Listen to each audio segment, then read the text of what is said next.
നിമിഷം ഒന്ന് സംശയിച്ചു. ഇദ്ദേഹത്തെ പോലെ ഒരു വലിയ മനുഷ്യൻ, സാധാരണ നമ്മൾ കണ്ടിട്ടുള്ളത് നാസ പുതിയ സാറ്റലൈറ്റുകൾ വിക്ഷേപിക്കുന്ന സമയത്തും അല്ലെങ്കിൽ ഉസൈൻ ബോൾട്ട് ഒളിമ്പിക്സിൽ വിജയിച്ചു കഴിയുന്ന സമയത്ത് ഒന്നുമില്ല, ഫുൾ മറ്റേ ഫിസിക്കലി ആ ലെവൽ വരെ എത്തിയിട്ട് അവിടെയും TTF ടിക്കറ്റ് ഫിനാലിൽ തെക്കൻ പൊസിഷനിൽ ഉണ്ട് സായി കൃഷ്ണ. മാന്യമഹാജനങ്ങളെ, ഞാൻ ഗുരുതുല്യനായി കാണുന്ന അഖിൽ കോട്ടത്തല അല്ലെങ്കിൽ പ്രവചനസിംഹം അഖിൽ ഇന്ന് എന്നെ കുറിച്ച് പറഞ്ഞ അതീന്ദ്രിയ ജ്ഞാനത്തിൽ നിന്ന് ചെകഞ്ഞെടുത്ത പല കാര്യങ്ങളും.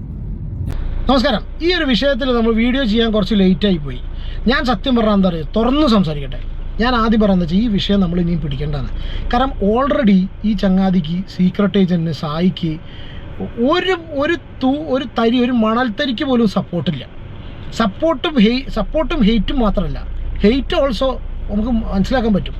ഒരു തുള്ളി പോലും തെറി കേൾക്കാത്ത ഒരു കമൻറ്റോ ഒരു വീഡിയോ ഒന്നുമില്ലാത്തൊരു വ്യക്തിയുടെ സിറ്റുവേഷൻ. അപ്പം ഞാൻ ഇത് കണ്ട സമയത്ത് ഞാൻ സീരിയസ്ലി ചിന്തിച്ചാട്ടോ, ഇനി ഞാൻ ഈ കേസിൽ വീഡിയോ ചെയ്യേണ്ടെന്ന് വിചാരിച്ചു. പക്ഷെ വീണ്ടും നമ്മൾ ഒരുപാട് പേര്, ഞാൻ ഈ കേസിൽ വീഡിയോ ചെയ്യുന്നതുകൊണ്ട് ഒരുപാട് പേര് നമ്മുടെ ഇൻബോക്സിലും അല്ലാതെയൊക്കെ മെസ്സേജ് ചോദിക്കും, ബ്രോ എന്താ അതിന് റിയാക്ട് ചെയ്തിരുന്നത്. അറ്റ്ലീസ്റ്റ് അഖിലേട്ടൻ പറഞ്ഞ കാര്യങ്ങളൊക്കെ അഖിലിൻ്റെ സംസാരം വളരെ ക്ലിയർ ആയിട്ട് നമ്മൾ ഫോളോ ചെയ്യുന്നവർക്ക് അറിയാം.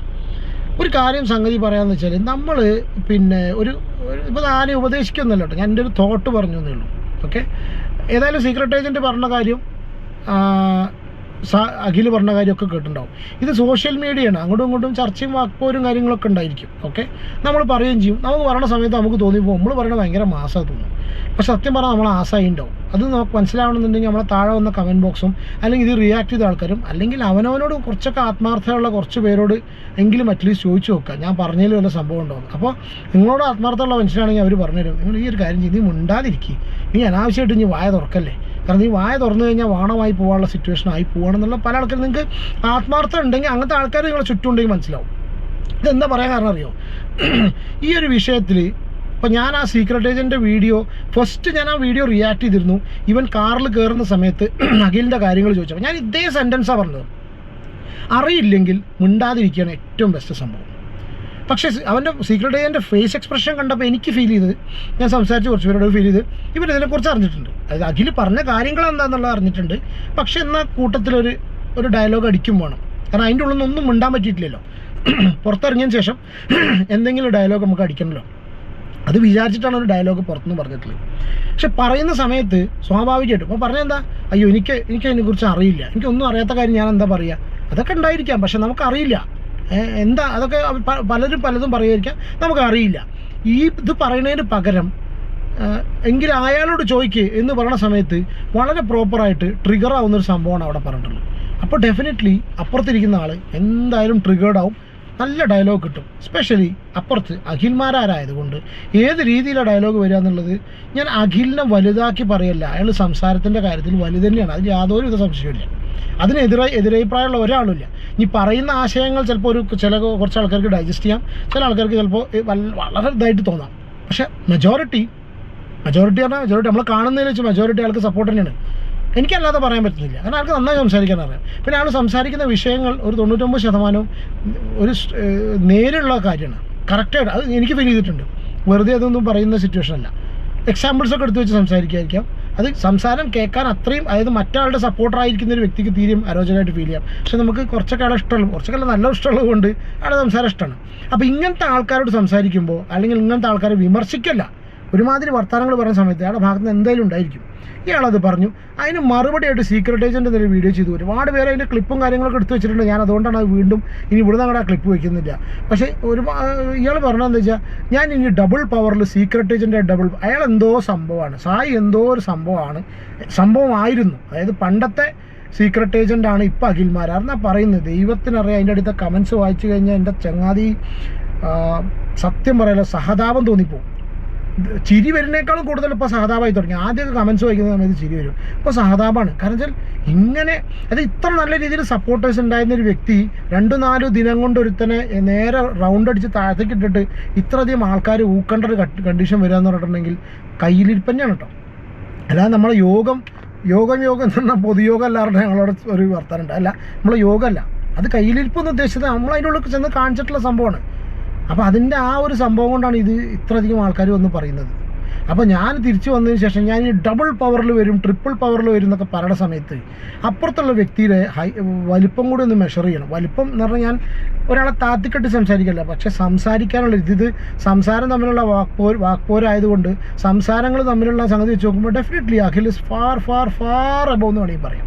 സംസാരിക്കുന്ന ആ ഒരു വാക്കുകൾ ഉപയോഗിക്കുന്നതിലും ഉപമകൾ ഉപയോഗിക്കുന്നതിലും എല്ലാ കാര്യങ്ങളും എക്സാമ്പിൾസൊക്കെ ഞാൻ എവിടെയോ കേട്ടിട്ടുണ്ട്, എവിടെയെന്ന് എനിക്കറിയില്ല. എനിക്കൊന്ന് ചാണക്യനീതിയെ തോന്നുന്നുണ്ട് കേട്ടോ. നമ്മളെക്കാളും ശക്തനായിട്ടുള്ള എതിരാളിയാണെന്നുണ്ടെങ്കിൽ വല്ലാണ്ട് മുട്ടാൻ പോകാണ്ടിരിക്കാൻ നല്ലത്.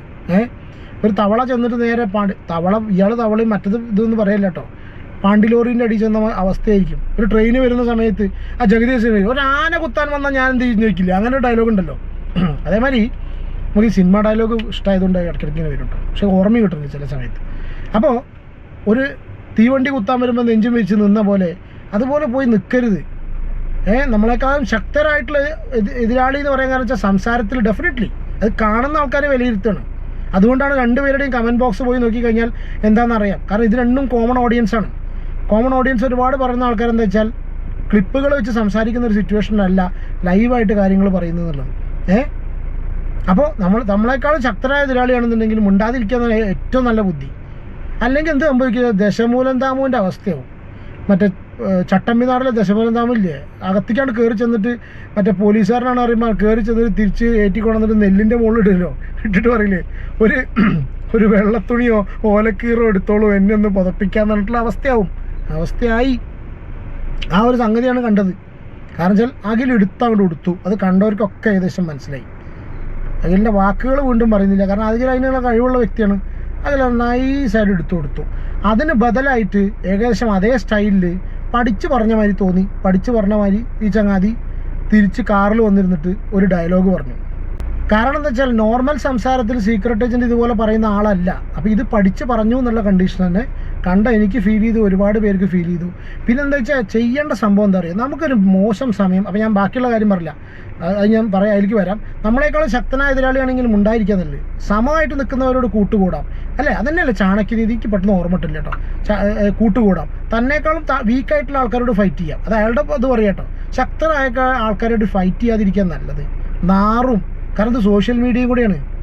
വല്ലപ്പോഴും നമ്മുടെ കമൻറ്റ് ബോക്സും കാര്യങ്ങളൊക്കെ ഒന്ന് എടുത്തു നോക്കിക്കഴിഞ്ഞാൽ മനസ്സിലാവും നമ്മുടെ ഇപ്പോഴത്തെ സിറ്റുവേഷൻ എന്താണെന്നുള്ളത്. ഇപ്പോൾ മോശം സ്ഥിതി പോയിക്കൊണ്ടിരിക്കുന്ന സമയത്ത് it's always better to keep a low profile. അല്ലെങ്കിൽ അത്രയും തൊലിക്കട്ടിൻ്റെ ഇത് കേൾക്കുന്നതൊന്നും നമുക്ക് ഇഷ്യൂ ഇല്ല. നമ്മൾ എന്ത് വന്നാലും നമ്മൾ വീഡിയോസും പരിപാടിയും കാര്യങ്ങളും ചെയ്തു പോകും. കാരണം നമുക്കിതിൽ നിന്ന് കിട്ടേണ്ടത് അരിയാണെന്നുള്ള ആ ഒരൊറ്റ സംഗതി ഉണ്ടെങ്കിൽ it is fine, you can go with this. പക്ഷെ എന്നാലും എന്താ പറയുക, ആൾക്കാരുടെ മുന്നിൽ ഒരു പരിഹാസ കഥാപാത്രം ആവാതെ മനുഷ്യൻ നോക്കിയാൽ തിരക്കടില്ല. ഒരു 100 ആളെടുത്തു കഴിഞ്ഞാൽ ഒരു 40 ആൾ തെറി പറഞ്ഞോട്ടെ, 60 ആൾ നമുക്ക് ഉണ്ടെന്ന് വിചാരിക്കാൻ നല്ലത് പറയാൻ, അല്ലെങ്കിൽ 50-50 ആയിക്കോട്ടെ, 40-60 ആയിക്കോട്ടെ. പക്ഷേ 2% 98% എന്ന് പറഞ്ഞാൽ വല്ലാത്ത കഷ്ടമാണ്. അപ്പോൾ നമ്മൾ എന്തിനങ്ങനെ നാറാൻ നിൽക്കണം? അപ്പോൾ ആ സമയത്ത് നമ്മളെ സമയം മോശമായിരിക്കുക, നമ്മൾ ഇത്രയധികം നമ്മൾ പറയുന്ന സംഗതികളൊക്കെ ഉൾട്ടടിക്കുക, നമ്മളെല്ലാവരും എടുത്തിട്ട് ഊക്കുക, ഇങ്ങനത്തെ മോശമായിട്ടുള്ള കമൻറ്റുകൾ, മോശം എന്ന് പറഞ്ഞാൽ അത്രയും മോശമായിട്ട് കമൻറ്റുകളൊന്നും ഞാൻ കമൻറ്റൊക്കെ ഒന്ന് വായിക്കാൻ പറയാം. കാരണം ഇവന് സീക്രട്ട് ഏജൻറ്റ് ചാനലിൽ കമൻറ്റ്സ് വായിക്കുന്ന ഒരു പരിപാടി ഉണ്ട് കേട്ടോ. അതുപോലെ ഞാൻ വെച്ചാൽ 2-3 കമൻറ്റ് എടുക്കും. പക്ഷേ വായിക്കുമ്പോൾ പോലും എനിക്ക് ആലോചിച്ച് നോക്കും, ഭഗവാൻ ഇത് എങ്ങനെ സഹിക്കൂടാ, ഇത് കാണുമ്പോൾ തന്നെ സഹിക്കില്ല നമുക്ക്. പിന്നെ അല്ലേ അവനാണ് ഇപ്പം എനിക്കൊക്കെ അങ്ങനത്തെ കമൻറ്റ്സ് വരുന്ന സമയത്ത് നമുക്ക് ഇത്ര അധികം ഒന്നും വന്നിട്ടില്ല കേട്ടോ. അതൊരു കാലത്ത് അങ്ങനെ 2-4 ദിനം കൊണ്ട് ഒരു തന്നെ തണ്ടിൽ അല്ല അതിൻ്റെ അങ്ങേപ്പുറത്ത് കയറ്റി, അല്ല എന്താ പറയുക, മാറാപ്പിൻ്റെ അങ്ങേപ്പുറം കയറ്റി. ഞാനൊരു ചെറിയ ഇത് പറഞ്ഞു തന്നേ ഉള്ളൂ. അപ്പോൾ ആ സമയത്ത് എന്താ വെച്ചാൽ മെയിൻറ്റെയിൻ എ ലോ പ്രൊഫൈൽ, അധികം ആരോട് ഇതിന് നിൽക്കാതിരിക്കുക, ലോ പ്രൊഫൈൽ, ഇറ്റ്സ് ഫൈൻ. ഞാൻ അതിൽ ചെയ്ത കാര്യങ്ങളാണ് ആൾക്കാർ ഇവരുടെ ഭാഷ പറഞ്ഞ് ഞാൻ അതിൽ ചെയ്ത കാര്യങ്ങൾ ആൾക്കാർ ഓഡിറ്റ് ചെയ്തു, ഫൈൻ, നോ പ്രോബ്ലം, ഞാൻ കറക്റ്റ് ചെയ്യും, ഞാൻ ഇങ്ങനെയാണ്. അതൊരു ഹമ്പിളായിട്ടുള്ള നല്ല രീതിയിൽ പറയാം. അതല്ലാതെ ഇപ്പോഴും പഴയ ആളാണ്, ഇവിടുന്ന് പോയിട്ടുള്ള അതേ പിന്നെ ഡ്രസ്സിൻ്റെ ഉള്ളിൽ കയറിയിട്ട് കാർ കയറി ഇരുന്നിട്ട് പഴയ ആളാണെന്നും പറഞ്ഞിട്ട് പഴയ സീക്രട്ട് ഏജൻ്റാണ് ഞാൻ എന്നൊക്കെ പറഞ്ഞു കഴിഞ്ഞാൽ ആൾക്കാരെടുത്തിട്ട് വെറുതെ കൊടുക്കും. അല്ല, ഇതൊന്നും വിഷയമല്ല, എല്ലാം അരിയായിട്ട് കൺസിഡർ ചെയ്യുന്നുണ്ടെങ്കിൽ കുഴപ്പമൊന്നുമില്ല കേട്ടോ. അതല്ല ഞാൻ അതിൻ്റെ ഉള്ളിൽ ചെന്നിട്ട് മാറി, ഞാൻ ഉള്ളിലുള്ള ആൾ എത്രയായാലും മാറിയ സ്ഥിതിക്ക് നമ്മൾ പഴയ ആളായി മാറിയല്ലോ, അല്ല ഒറിജിനൽ ആളായല്ലോ, നമ്മൾ പഴയ ആളല്ലല്ലോ. അപ്പോൾ ആ മാറിയ ആളെന്ന് പറഞ്ഞു കഴിഞ്ഞാൽ ആൾക്ക് വികാരവും വിചാരവും കാര്യങ്ങളൊക്കെ ഉണ്ടാവും, വിഷമമുള്ളൊരു നോർമൽ മനുഷ്യനാണ്. അതല്ലാന്നല്ല ഇപ്പോൾ ഇയാൾ പറഞ്ഞിരുന്നത്, സായി പറഞ്ഞിരുന്നത് ഞാൻ സീക്രട്ട് ഏജൻറ്റ് തന്നെ ആയിരുന്നു റിയൽ ലൈഫിൽ എന്ന് പറഞ്ഞു. അപ്പോൾ തിരിച്ച് വന്ന സ്ഥിതിക്ക്, തിരിച്ച് പഴയ ആളായ സ്ഥിതിക്ക് ഒരു ലോ പ്രൊഫൈൽ മെയിൻറ്റെയിൻ ചെയ്ത് ഇതൊക്കെ ഒന്ന് കെട്ടടങ്ങിയതിന് ശേഷം നല്ല നല്ല കോണ്ടൻറ്റുകൾ ചെയ്ത് മുന്നോട്ട് പോയി ആ ഒരു രീതിയിൽ തിരിച്ചു വരാൻ പറ്റില്ല ഒന്നുമില്ല. നല്ല 2-3 കോണ്ടൻറ്റ് അഭിപ്രായം കാര്യങ്ങളൊക്കെ ചെയ്ത് കഴിഞ്ഞ് തിരിച്ചു വരാൻ പറ്റും. പക്ഷേ ഇപ്പോൾ ഒരു പക്ക കോമഡി പീസായിട്ടാണ് സോഷ്യൽ മീഡിയയിൽ സീരിയസ് ആയിട്ട് ആൾക്കാർ കാണുന്നത്. നമുക്ക് കാണുന്ന സമയത്ത് നമുക്കത് ആകെ എന്തോ ആയിപ്പോവും. അപ്പോൾ ആ ഒരു സിറ്റുവേഷനിൽ ഇതുപോലുള്ള ആൾക്കാർക്ക് കൊണ്ടുപോയി തല വെച്ച് കൊടുക്കാതിരിക്കുക. അഖിലിനെ പോലുള്ള ആൾക്കാർ എന്താ വെച്ചാൽ പറഞ്ഞോട്ടെ, കാരണം അയാൾ പറയാതിരിക്കില്ല. കാരണം അയാളെ പറഞ്ഞിട്ടുള്ള പുറത്ത് പറഞ്ഞിട്ടുള്ള ഒരു വ്യക്തിനെ കുറിച്ച് തിരിച്ച് സിറ്റുവേഷൻ വരുന്ന സമയത്ത് ഡെഫിനറ്റ്ലി അയാൾ പറയുന്നുള്ള ഷുവറാണ്. അത് പറഞ്ഞിരിക്കും, അത് ആരായാലും പറഞ്ഞിരിക്കും. ഇന്നലെ റോബിനായിട്ട് ഇൻ്റർവ്യൂവിൽ രണ്ടുപേരും കൂടി ഒരുമിച്ച് കണ്ടപ്പോൾ റോബിന് കൊടുത്തില്ലേ, കണ്ടവർക്ക് മനസ്സിലായി. ടോപ്പിക്ക് മാറ്റിയ സായി ചെയ്ത് സായിന്ന് മെല്ലെ ടോപ്പിക്ക് മാറ്റി. ഇപ്പം എങ്ങനെയുണ്ട് റോബിൻ ചോദിക്കുമ്പോൾ ഉത്തരം മുട്ടിപ്പോയി. അതായ മറ്റാളുടെ മാന്യത ആയതുകൊണ്ട് അവിടെ വെച്ച് നിർത്തി. പക്ഷേ വർത്തമാനം പറയാൻ അറിയുന്ന ആൾക്കാരും കുറച്ചും കൂടി സ്ട്രോങ് ആയിട്ട് കൊടുക്കുന്ന ആൾക്കാരായതുകൊണ്ട് അവരും അവിടെ വെച്ച് നിർത്തില്ല. അപ്പോൾ കഴിയുന്നതും മിണ്ടാതിരുന്നാൽ കുറച്ച് കാലം കൊണ്ട് മിണ്ടാതിരുന്ന് ലോ പ്രൊഫൈൽ കീപ്പ് ചെയ്ത് പോവുക. സമയം വരുന്ന സമയത്ത് പുലി കുതിക്കുന്നത് പോലെ വേണമെങ്കിൽ കുതിക്കാൻ നോക്കാം. അതല്ലാതെ ഇങ്ങനെ ഒരു കോമഡി പീസായിട്ട് നടക്കാതിരിക്കുക. സീക്രട്ട് ഏജൻറ്റ് എന്ന് പറഞ്ഞ ഒരു കോമഡി പീസ് അല്ലല്ലോ ആൾക്കാർക്ക്, അല്ലേ? അപ്പോൾ അതാണ് സ്ഥിതി. ഒക്കെ ശരിയാവും, സമയം ശരിയാവും എന്നുള്ള എല്ലാവരുടെ കേസിലും തന്നെ കേട്ടോ. നമ്മളിതൊക്കെ വിളിച്ച് പറയും. നാളെ ഒരു മോശം സമയം വരുന്ന സമയത്ത് എല്ലാവരും തിരിച്ചടിക്കുന്നുള്ളത് വേറൊരു സത്യം. ഓക്കെ, അപ്പോൾ take care and God bless. കൂടുതൽ ആൾക്കാർ ഇപ്പോൾ കമൻറ്റ് വായിക്കാനാണ് അതിലേക്ക് പോകുന്നതെന്നുള്ള കമൻറ്റാണ് അതിൽ ഏറ്റവും മുകളിൽ തന്നെ കാണുന്നത്. കമൻറ്റ് വായിക്കാൻ ഈ ഫേസ്ബുക്കിലൊക്കെ സ്ഥിരമായിട്ടുള്ള സംഭവമാണല്ലോ. കമൻറ്റ് വായിക്കാൻ വന്നവരുണ്ടോ? അല്ലെങ്കിൽ പറയും ഇല്ല കമൻറ്റുകളായി വരുന്നേ ഉള്ളൂ, കുറച്ച് കഴിഞ്ഞിട്ട് വരാമെന്നൊക്കെ പറഞ്ഞു. അപ്പോൾ ആ ടീമാണ് അതിൽ ഫുള്ള് നടക്കുന്നത്. അല്ലാതെ വേറൊരു സംഗതികളും ചർച്ചകളും അതിൽ നടക്കുന്നില്ല.